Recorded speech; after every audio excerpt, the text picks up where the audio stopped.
To excel in sport demands physical strength, stamina, passion and toughness, but with the ability to take knocks.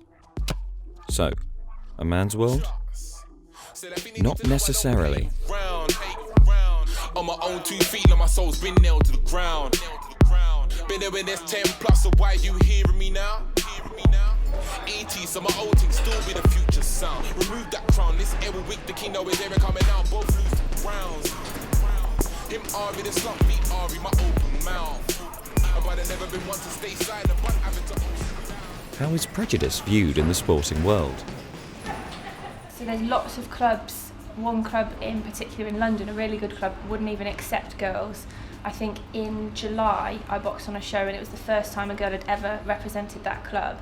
So the fact that some clubs won't even have girls in for training, there's different rules for girls, so we have to wear head guards, boys don't have to wear head guards. But it's gradually changing, it's changing every season, so it is governed differently, but I think sooner or later it'll be the same.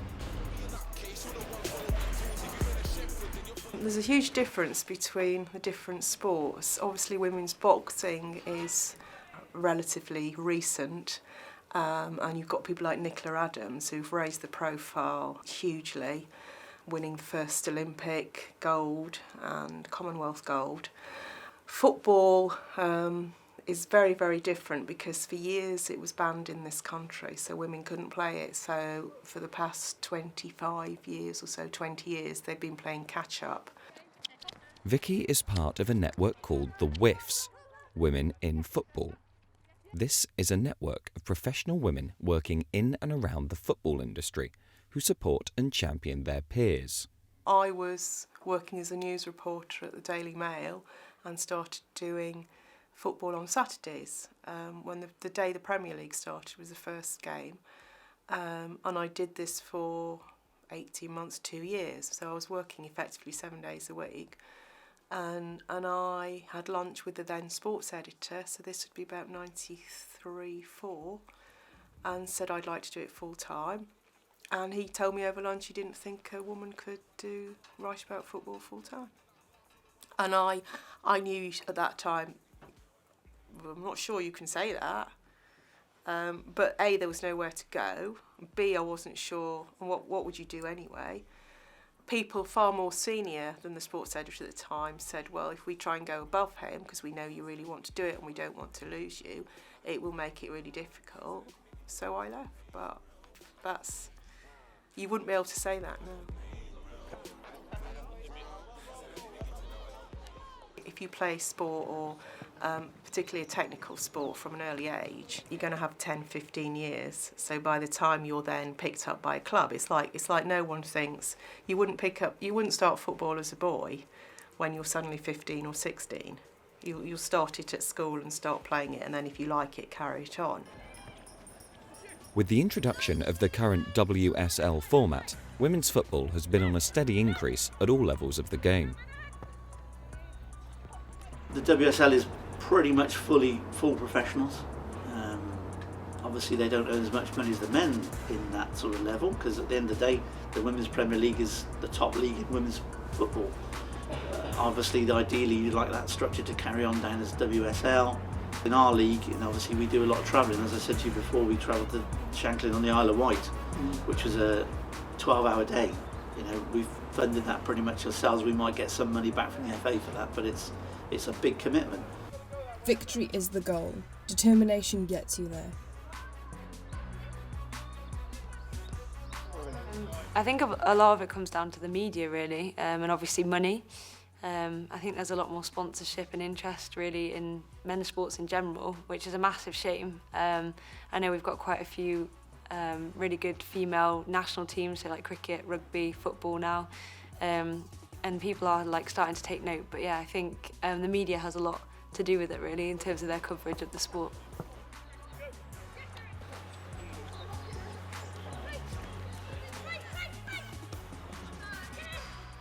The one thing that probably didn't help in some respects is that the timings of the games were difficult for a lot of people. However, the BBC did it really well. I think Jonathan Pearce has got a good into the women's game, so he was very positive about it when he was doing his commentaries and what have you.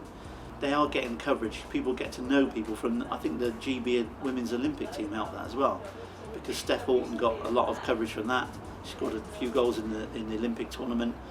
People knew who she was, but I think it's like anything. I think the WSL gets a lot of coverage on BT Sport. It's just how much time you give it. I think it's 30 minutes at the moment at 11 o'clock at night. It needs an hour at 9 o'clock at night.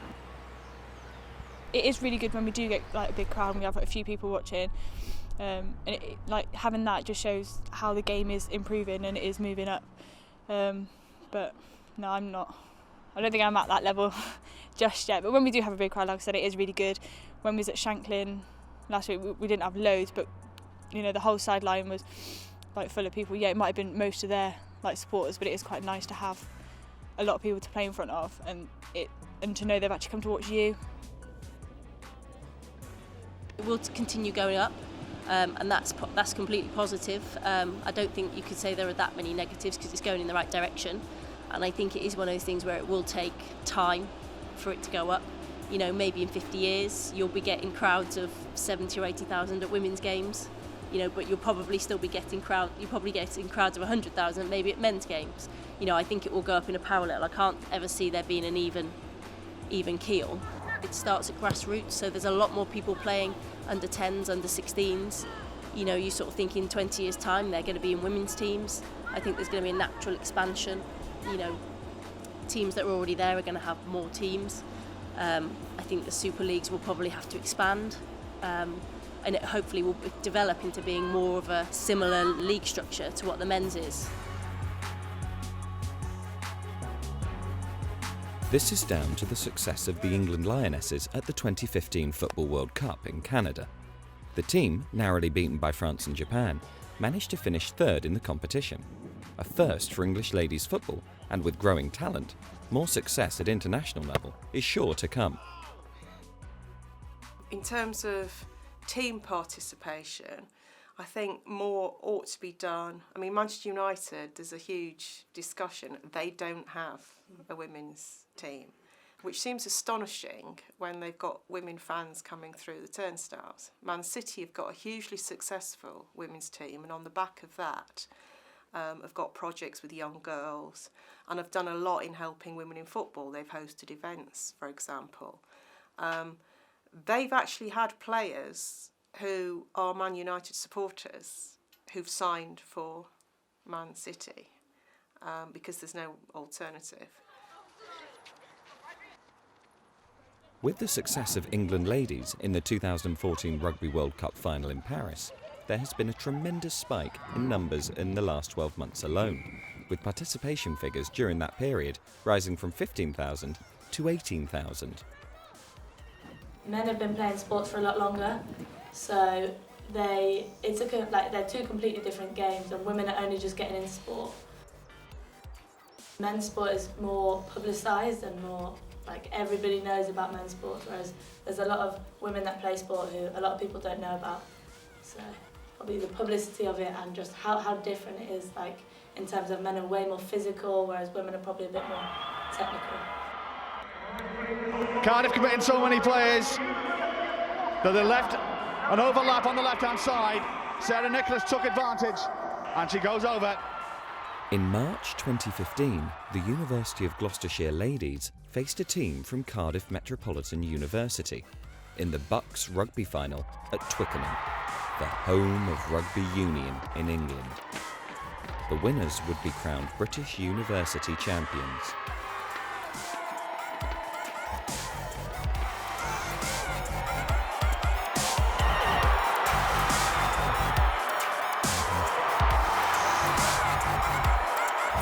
Gloucestershire won the final, 28 points to 12. Millie Wood and Sarah Nicholas look back on the success that they both encountered that day.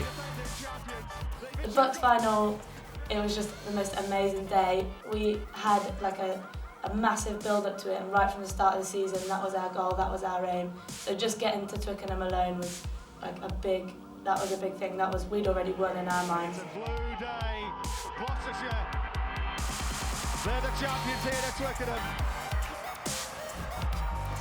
The feeling of walking out and just taking in that sight of of the huge stadium around us, and then I just remember stepping onto the pitch and looking side to side thinking, I can't even see the sidelines, it's that flat, that wide, you know, never having played on a pitch that's completely flat, and the grass was just perfect, and I felt from the beginning it was just perfect, and we were just ready.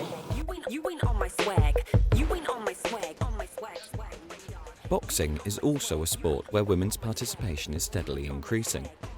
At the London 2012 Games, Nicola Adams won gold, and in doing so, became the first female to ever win a boxing title at the Olympic Games. I'm a monster, yup, I'm a monster. Ricky and the dog, tell your boy. It's the return of a big fish piranha, running the entire. My father was a big boxing person, and he always used to say to me that if I ever got a girl in the ring, he'd kick me bum. But he's passed away, and I know he's up there, and he's probably saying, yeah, they've done a lot, them girls. They do a lot. They've achieved a lot, and it's a wonderful thing to see them doing it. And yeah, they come in. I don't see girls getting hurt. I don't see girls getting hurt. So yeah, they do it. And I think it's fair play to them. I mean, it's just good to see them do it. I mean, it's amazing.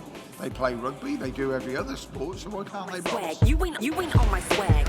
You ain't on my swag. The boys have more opportunities, so they get more kind of squads. They get different days that they can go on, open talent days, but that is getting better for girls, so as time goes on there's more and more days that girls can go to too.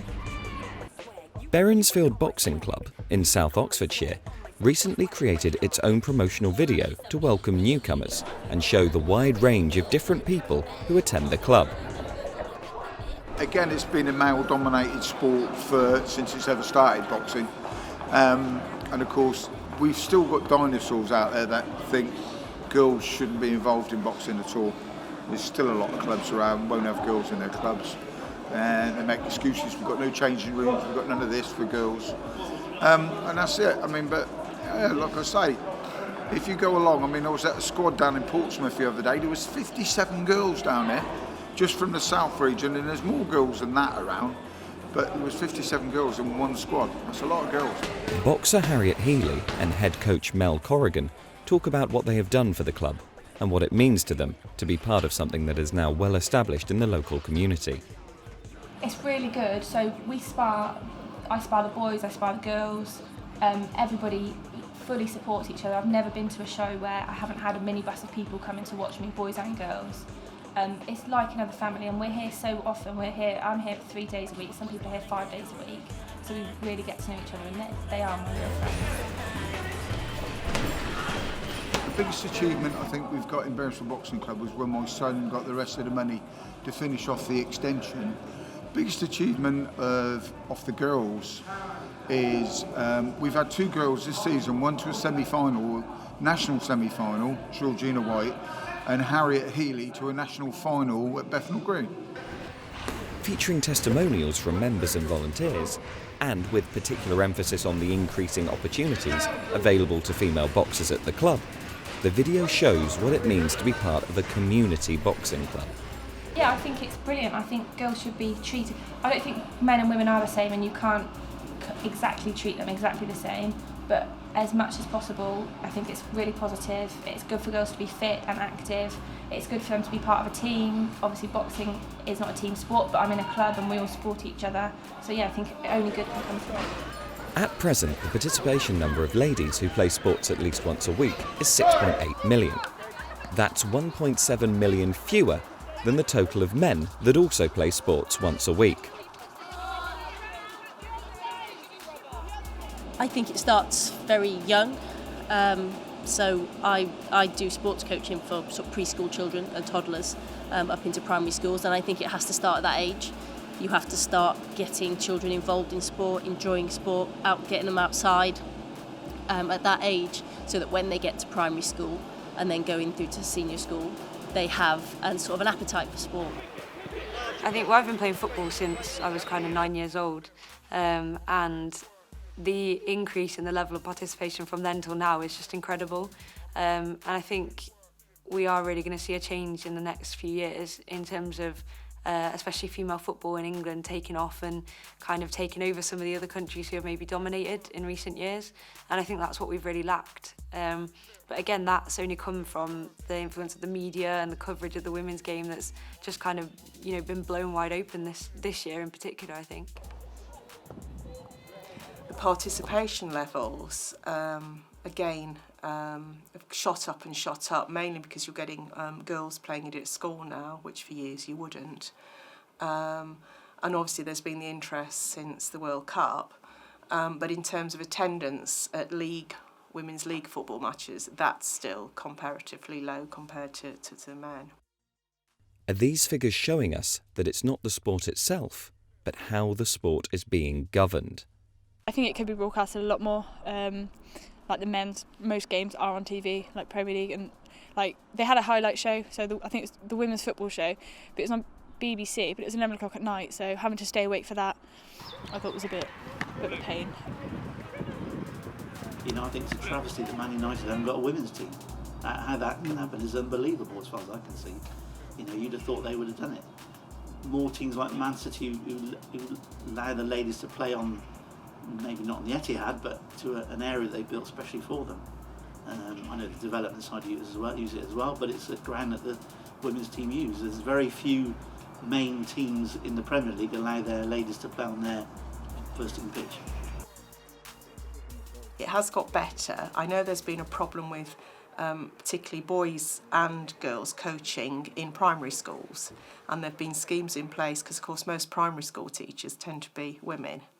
So I know there have been schemes in place to try and improve coaching at lower level, and some of it's down to clubs as well, to introduce schemes for young girls, because obviously if you get them in, they might start turning up at the turnstiles as well.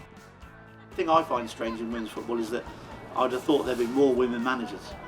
You know, there's only one in the Super League who's at Chelsea. All the others are male managers and coaches. They may have a few women coaches around, and certainly in our league, it's very rare that there's a female manager. In fact, I don't think there is any, to be honest. You know, I purposely wanted to have a woman coach because I think that relates better to the team. I thought it was quite sad when Mark Sampson was appointed as the England women's coach that they couldn't find or didn't feel able to get a woman in charge. And it was quite nice at the England-Germany game seeing sort of the German sort of manager who's a woman. So, but again, it's probably like the England male's job. You've got a very small pool to choose from, and obviously, hopefully there'll be more women players who are retiring now who'll go into coaching. But again, at the moment you've got very few women coaches to choose from. Women's rugby has been quite strong for a number of years, similarly cricket, so they've started doing really well at international level, and they've got some sponsorship on the back of that. And I think a lot of rugby clubs already do sessions for young girls. We were offered it when I was in the sixth form, and that's in the 80s. You could play rugby then.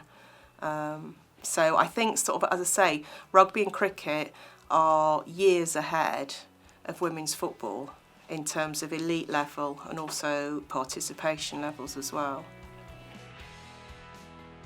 There should be more done for younger women. For example, like the men have the academies from a young age, whereas women, it's just all the way through a club. Like, it's not an academy or anything special. You just go through your club and then you graduate into the seniors, so it's not really anything special. So I think, yeah, more academy sort of settings would be nice. I covered women's football in the early 90s, and it was pretty dire. There was a team called Doncaster Bells who won everything in sight because there wasn't much competition. You would go along to FA Cup games and they'd be held at really small grounds, whereas they've recently held Wembley for the first time. England women had the first international at Wembley against Germany, so that trickles down. So more young girls are likely to take it up, whereas years ago it used to be a big thing in America and China. Other sports like athletics, there's more women running out, and I think a lot of that is to do with people like Paula Radcliffe, who was successful running on the road, less so on the track. But as a result of that, you talk to a lot of women who basically have entered, even if it's your local 5K race or doing a race for life or something, and they cite Paula Radcliffe, and also people like Kelly Holmes. That's at an elite level, but at some point, as I say, that's transferred into mass running, for example. Sexism has been a huge talking point in ladies' sport for a number of years. I think within their respective sport, the treatment is fine. It's not about how you're treated as a player within your team. The funding and support, I suppose, within those different teams will have different levels. So the men may get better facilities and just sort of lifestyle support compared to us, but the treatment altogether of, say, the men compared to women is where the problem is, I suppose. Well, my G said move a box in 1 week. Another said he's been moving boxes all week. Cheese. Can't knock the hustle. Cause they're both getting cheese. No, I definitely don't agree with that, like a woman's place in the kitchen. That's a quote that all men use and they still joke about now. I think women can be just as good, if not better, at men's sport. But it's just about getting it out there and getting it more widely known to a different range of people. And I think if more people can see what women are doing, they'll understand and appreciate that women aren't just in the kitchen, they can play sport and do the same things as men as well. Play. Ain't gotta run these streets, ain't gotta watch your weight. Die from a family, only the real relate. I was coaching, so it was at a kids' game, and one of the boys came in and saw that I was coaching girls, and he ran across the session and turned around to his dad and was like, I didn't know girls could play football. I think just stuff like that really is a big thing, especially if little boys, well, I say he's about 8 to 10, are turning around and saying, I didn't know girls could play football.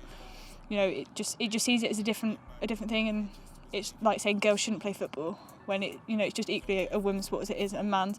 You know, women, they do really well and they should be shown the same respect. It's the same when you look at sort of sexism or you look at racism. I think there's always more that can be done, because there is always going to be people that will say those things and have that attitude. When I grew up playing football, it wasn't really the done thing. You know, you used to play with the boys in the playground and you'd get sort of taunted or you'd get, bullied. I was never bullied to a massive extent, but you get the name calling and all that sort of stuff. But so you compare that to now, you don't hear it now. It's a lot more respected. I mean, obviously I can't speak for children nowadays, but from what I gather, it's a lot more respected now and a lot more acceptable for girls to play sport and to play football. But I don't think you'll ever be able to eradicate the people with the attitudes that have that opinion that, only men can do this and only women should do that.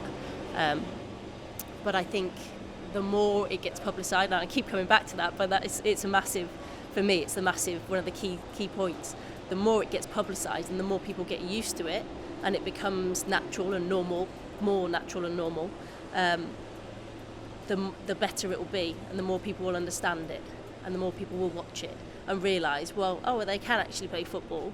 They're not just running around, like headless chickens, so to speak. They can play. That is as good as the men's. Oh, actually, that's a lot better than the men's. They don't do a lot of the stuff that the men do. They get up and get on with it. They don't roll around. You don't have the attitudes that you get in a lot of the men's game.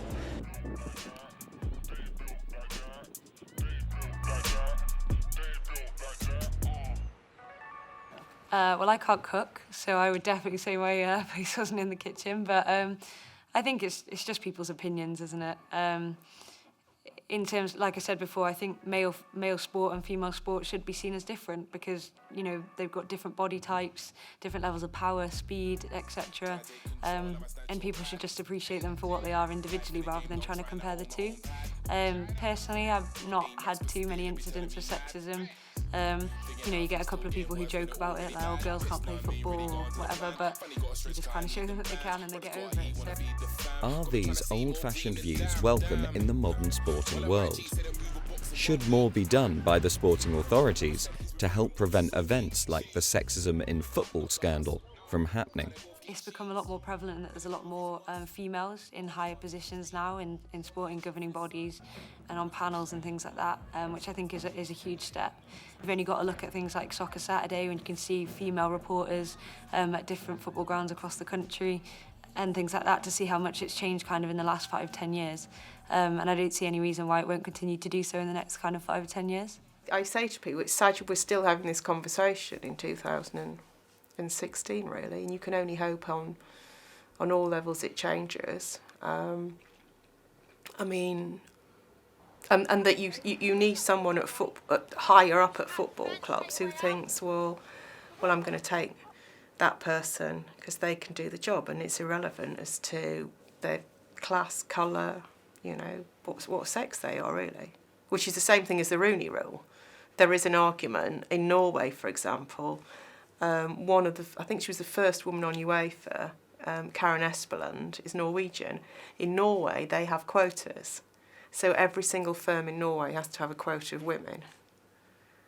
See, some people don't agree with that. But again, it's a bit like, well, if you don't, she said she would never have risen to that position at UEFA had the quotas not existed in the first place.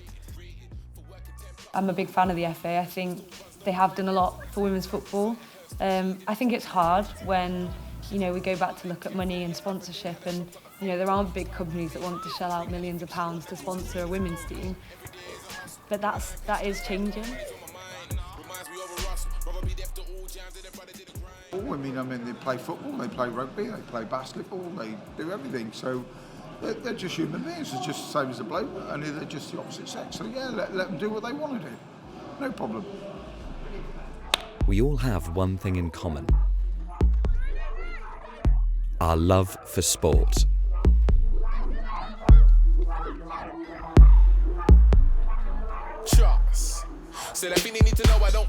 Sport, a religion, the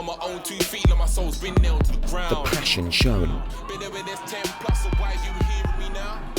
a unifying union, a sense of belonging, the drama that unfolds,